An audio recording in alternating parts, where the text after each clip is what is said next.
বন্যায় আশঙ্কায় নৌকা সারানোর তোড়জোড়। বর্তমানে বর্ষার মৌসুম, তাই গঙ্গা নদীতে যেমন যাওয়ার জোর কদমে চলছে প্রস্তুতি। গঙ্গা বা সাগরে মাছ ধরতে গেলে নৌকার গুরুত্ব অপরিসীম। এই মৎস্যজীবীরা নৌকা মেরামতি, রং করা এবং নৌকার ইঞ্জিন ঠিক করার কাজ করে চলেছে। পাশাপাশি বন্যা যদি হয় সেখানে বিপদ ও জলমগ্ন জায়গা থেকে সরিয়ে নেওয়ার জন্য জোর কদমে চলছে নৌকা সারানোর প্রস্তুতি। শেষ পর্যায়ে রানাঘাট চূর্ণী নদীর ধারে চলছে কাজ। গঙ্গা এবং সাগরে মাছ ধরতে বেরিয়েছেন অনেক নদীয়ার মৎস্যজীবীরা। সঙ্গে নৌকা ঠিক করে রাখার প্রস্তুতি চলছে অনেকে।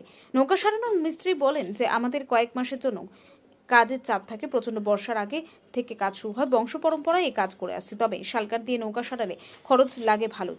অন্যান্য মৎস্যজীবী তারা নতুন করে নৌকা তৈরি করে সাগরে নিয়ে যান এবং তার খরচ প্রায় 1.5 লক্ষ টাকার মতন। কিন্তু কিছু নিজের টাকা, কিছু ঋণ নিয়ে মহাজনদের কাছ থেকে নৌকা ঠিক করেন।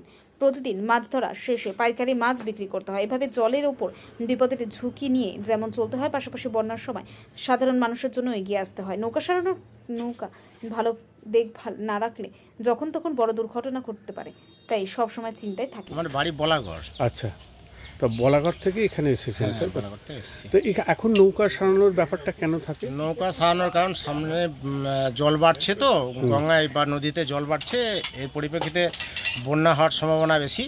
ওই জন্য যেখানে যা পুরনো নৌকা থাকে সেগুলোকে রিপেয়ার করে রাখে, যাতে করে বন্যা হলে আপনার মানুষজন যাতে চলাফেরা করতে সুবিধা হয়, বা তাদের জন্যই আরও করা হয়। এবং তো মাছের জন্য তো অনেকে যায়। মাছের জন্য করতে হয়, কিন্তু মাছের জন্য থেকে আগে চিন্তা ভাবনা নিজে বাঁচলে তারপরে তো মাছের জন্য। হ্যাঁ হ্যাঁ হ্যাঁ। তা নিচে আগে ওই নিজের জন্যই বা 5 জনের জন্য নৌকাটা কাঁকড়া রিপেয়ার করে রাখা হয়, যাতে করে মানে সবার উপকারে লাগে।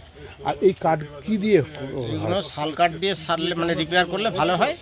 এবার তার মাঝখানে অনেকে যে যেমন ব্যক্তি পয়সার পরিপ্রেক্ষিতে সব তো ভালো কাঠ দিয়ে করতে পারে না, তাই বাবলা কাঠ দিয়েও করে, শাল কাঠ দিয়েও করতে পারে। বৃষ্টি, তার উপর তো অনবরত বৃষ্টি, তার কাজের তো অসুবিধা হ্যাঁ, হচ্ছে। খুবই অসুবিধা হচ্ছে। এই জল বৃষ্টির মধ্যে কাদায় খুব অসুবিধার মধ্যেও কাজ করতে হচ্ছে। কত বছর ধরে করেন এই কত বছর? আমার কাজের বয়স বলতে গেলে আপনার 35 বছর এই কাজ করছি। আপনার বংশ পরম্পরায়? হ্যাঁ, আমাদের একটা বংশ পরম্পরা মিস্ত্রি। কি নাম আপনার? নাম সন্ন্যাসী বৈরাগী।